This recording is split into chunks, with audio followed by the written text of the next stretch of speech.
हरे कृष्णा। रोज़मर्रा की ज़िंदगी में हम देखते हैं कि कोई ना कोई व्यक्ति किसी न किसी भय से ज़रूर परेशान रहता है, और ये जो भय की फीलिंग है ये किसी को भी अच्छी नहीं लगती, एक अनकंफर्टेबल सिचुएशन पैदा करती है। तो अक्सर हमारे मन में आता है, क्या हम ऐसी ज़िंदगी जी सकते हैं जिसमें हमें किसी बात का भी भय ना हो? क्या हम निर्भीक ज़िंदगी जी सकते हैं? आइए शास्त्रों से जानें।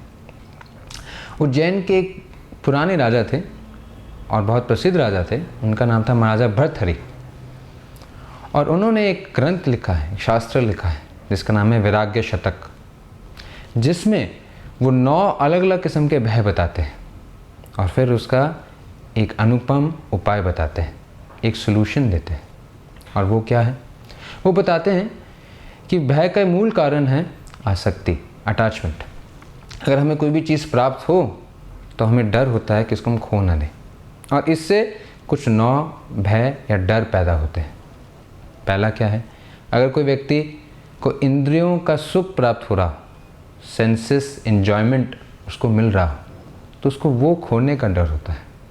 वो अपनी जीवा से, अपनी आँखों से, अपनी त्वचा से कुछ ना कुछ सुख भोगता है। अगर ना भोग पाए, वो उसको भय पैदा करती है। दूसरा, अगर किसी का अच्छे घर में जन्म हो तो उसको कुछ नाम और शोहरत मिलती है, उसका मान सम्मान मिलता है।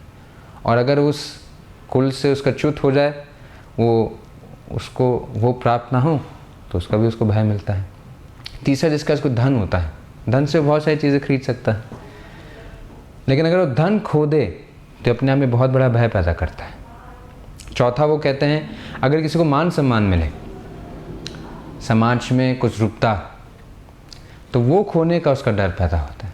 एक बलवान व्यक्ति को अपने शत्रुओं का डर होता है। पांचवा, छठा, अगर कुछ सुंदर हो तो उसको बुढ़ापे का डर होता है। उसके बाद वो कहते हैं कोई पढ़ा लिखा हो, शास्त्रों में निपुण हो, तो उसको कोई विरोधी तत्व का डर होता है कि उसको शास्त्रार्थ में हरा दे, डिबेट में हरा दे। कोई अच्छे गुण वाला हो तो उसको कोई ईर्ष्यालु व्यक्ति का भय होता है कि कोई उसकी निंदा करे। और अंत में वो बताते हैं कि मृत्यु सबसे बड़ा भय पैदा करती है, ये शरीर को छोड़ने का भय। और वो कहते हैं संसार में कोई ना कोई चीज़ ऐसी है जो कोई ना कोई भय ज़रूर पैदा करती है। और अंत में वो बताते हैं कि हम इन सभी भय से कैसे बच सकते हैं। उसका एकमात्र उपाय बताते हैं कि आसक्ति, अटैचमेंट ब्रिंग्स फेयर। आसक्ति भय पैदा करती है, क्योंकि अगर हमारे पास कुछ चीज़ है और वो खो जाए, हम वो नहीं चाहते, तो उसका डर होता है।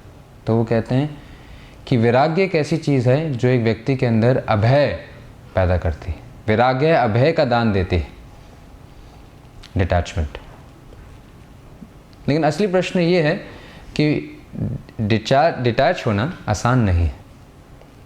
तो हम कैसे डिटैच हो सकते हैं? कैसे वैराग्य को उत्पन्न कर सकते हैं? हमें जो सुख हमें इन चीज़ों से मिलता है, इस सुख से अगर हमें कोई ऊंचा सुख प्राप्त हो तो ये सुख जो है वो हमारे लिए तुच्छ बन जाता है, छोटा बन जाता है, तो छोड़ना बड़ी बात नहीं रहती। इसका ऊंचा सुख कैसे मिलता है? और भगवान भगवगीता में कहते हैं परम दृष्ट्वा निवर्तते। जब कोई भगवान की भक्ति करता है, भगवान की सेवा करता है, उसका जो उसको आनंद मिलता है वो इन सभी चीज़ों के आनंद से कई गुना ऊंचा है।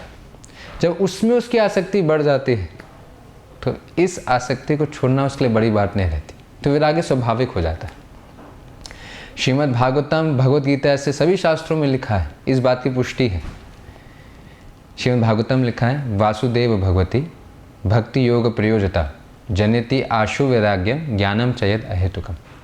कि जब भगवान की भक्ति करता है, वासुदेव भगवती भक्ति योग प्रयोजता, जब भगवान की भक्ति करता है तो 2 चीज़ स्वतः ही उसके अंदर आ जाती है, ज्ञान और वैराग्य।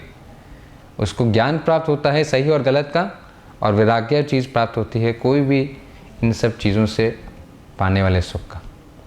तो इसलिए आपसे प्रार्थना है कि अगर हम भगवान की भक्ति में लगें, उनकी सेवा के लिए संघर्ष करें, प्रयास करें, तो हम किसी भय से भी मुक्त होकर निर्भीक हो सकते हैं। हरे कृष्ण।